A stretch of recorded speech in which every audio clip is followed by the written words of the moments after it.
Hey everyone, it is TurwaithionX and welcome to a Manticore game that I had on Fjords a couple of days ago. And this, weirdly enough, is my maximum spotting game so far in World of Tanks. You may be wondering how on earth I did that on Fjords, and to be honest, I really don't know either. But hey, it happened on Fjords instead of one of the classics of Prokhorovka, Malinovka, all of those. And you see here at the start of the game, I decide to take a fire extinguisher instead of a premium consumable. And I do this for a couple of reasons. The first one being, I often get rushed along the 7 line where I'm headed by a enemy light tank, particularly when I've been playing British light tanks and I play on this map.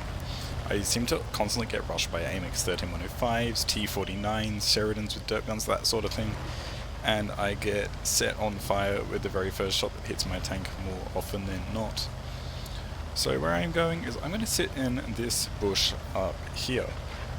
And this bush is actually really good for spotting all the way down the 7 line to where their light tanks are, but you can also get vision up onto the hill. As you can see if I point up there, is there, if you've got CVS you can watch up there. Now the other reason why I am using a fire extinguisher instead of a premium consumable is I know that the capabilities of this tank with its camo in the view range, and I know that I probably won't need the additional camouflage that I get from the premium consumable in this type of setup. Anyway, I spot the Gorilla 15 out right at the start. A strange play from them to push up so far, but I guess because they had this 13105 there. I was really hoping here that this 13105 didn't come and rush me and proxy spot me, because that would be a disaster. So we're already on 1800 spotting within the first 1.5 minutes of this game starting, and I was really hoping that our TDs and medium tanks sitting at the back would be able to get this AMX, but apparently that is not the case. However, they are a little bit pinned, but then the T62A here makes the same mistake that the Gorilla did before, pushing up when it was really unnecessary to do so. Spotted them quite easily, and they are getting absolutely annihilated by our TDs. Now what I really need in this situation is this light tank to take a few shots, because otherwise I can't progress this flank. However, at this point in the game, only 3 minutes in, I don't really need to do so. I can sit here and spot the people up on the hill as well. As you may have noticed before, I spotted the Centurion Action 10. And I say to the team, you got this guys, because I was really hoping that the light tank would die. Now if the light tank dies, then that primarily takes out the risk for me of getting rushed. And if I get rushed here, then they've got a Stritzwang, STB, T125 and a Centurion all up on the hill who I'd have no chance of dealing with. In this situation I was just hoping, with the Centurion pushing, that none of their tanks would come down towards me and try and spot me out and rush me, because I knew that would end in certain death. But they just seem content to rush, and my CVS just does all of the work. And our medium tanks, tank destroyers, good accuracy in dealing with that STB and Centurion. However, I'm still worried about this light tank, considering that the medium tanks have pushed. And this is actually one of the interesting situations where I wouldn't be firing anyway, but if I for some reason decided to try and fire at that E5 because I got spotted by the 13105 who might rush me, then I don't actually have the elevation on the Manticore to do so. That AMX is put down to one-shot me. I was actually considering rushing him in this situation because he's only 60 meters away. And thankfully for me, the SPG puts in a really good shell to put me up to 6.7 thousand assistance a mere, what is that, 4.5 minutes into this game? And we've gone from a situation where they had the hill and they had the 7 line to being able to outspot most of their tanks on that flank and have our snipers deal with them. I move up a little bit here to get a bit closer to the E5 and try and put a shell into them, and I realize there's a Minotauro pushing up, and I want to try and get a line of sight on the Minotauro just so I can get a little bit of spotting on them and perhaps get a shot. You see here, I have the shot on the Minotauro, but I don't want to take it for fear of getting spotted by the E5, or also potentially from the Minotauro considering how close they are. And in hindsight I think it's a good choice. Just because 273 meters, chances are I would get spotted by that Minotauro if I fired, and I really I just thought at this point, conserve my hit points, try to get a bit of spotting on them, and hopefully deal with the people up on the hill a little bit later in the game. Unfortunately for me it means, or fortunately for my team I should say, it means that we have a couple of tanks who are getting shot through the Minotauro's vision, and they're taking a while to deal with the Minotauro due to the very, very strong frontal armor that tier 10 Italian TD has. Our SPG though, doing quite good work from their position. I never have thought of that as a position for an SPG. I would often go up to where the Centurion Action 10 is and try to shoot the heavy flanks. But I like it, and I get a bit more spotting on the Minotauro there.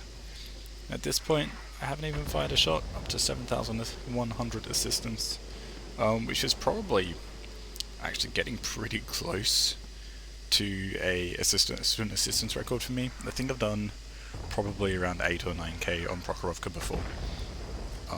But again, artillery putting in some really good work against the T1 10E5. And also the Jaeger. Great shot. Probably a heat round there. So at this point, we're up by 4 tanks, 6,400 hit points.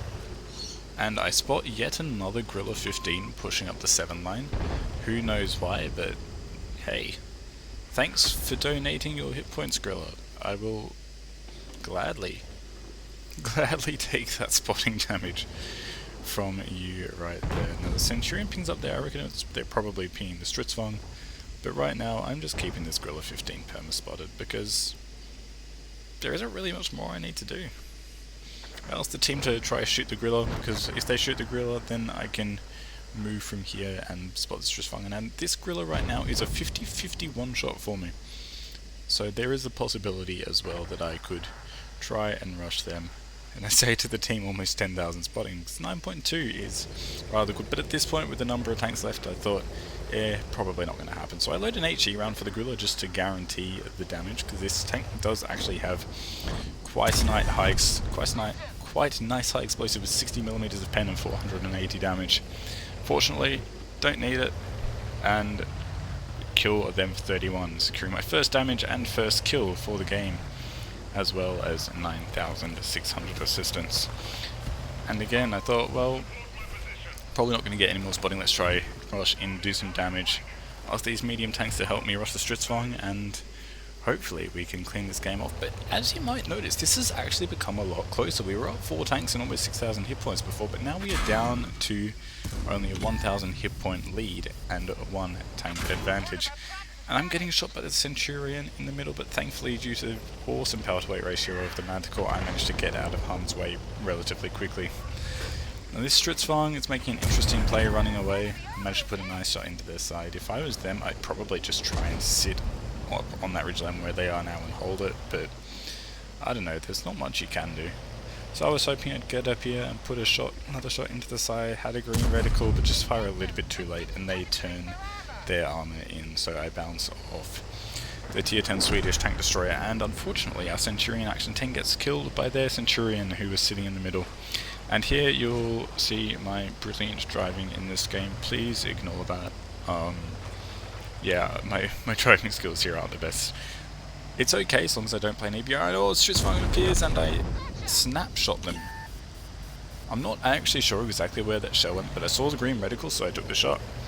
And here, up to 2 kills, 10,200 assistance, and 780 damage.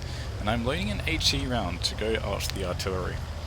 But weirdly enough, what I find here is not an artillery, but an IS-4. I'm like, wow, why the hell is there an IS-4 there? Don't know how I didn't get spotted, but Manticore is good camo even without the premium consumable, I guess.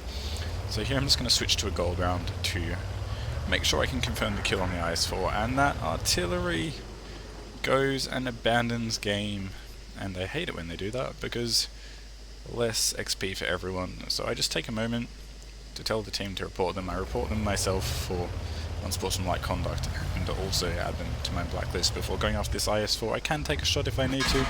I do, and I put a nice gold round into the rubber plate of the IS-4, confirming my 4th kill of the game. And at this point, we have all but one.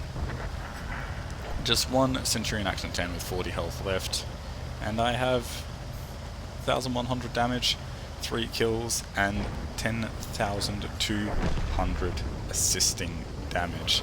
And I say to the team, GG, Diudes says thumbs up, and we have a beautiful, beautiful win.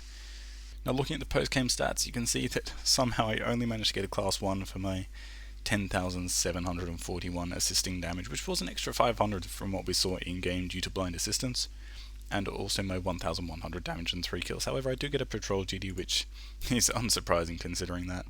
I do top the team on XP, and I make a very, very healthy profit of almost 95,000 credits due to the fact of I had reserves running, and it also premium account and holiday season, so I think I had the 50% plus 50% credit booster. And as I say in the comments at the bottom, somehow not even an ace tanker, which I would never have thought of on Fjords, but hey, here you go, and a cheeky self-promotion at the bottom.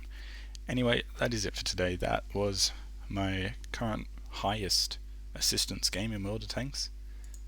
I hope you guys enjoyed this one, learnt a little bit, maybe try and use that position yourself in future games in your light tanks on Fjords from that spawn. We'll say in Fjords that I generally prefer the other spawn, but for light tanks, the TD is just a so much better line of fire from the spawn that I was in. Anyway, thank you so much for watching, hope you learnt something and enjoyed it, and I will catch you in the next one. See ya!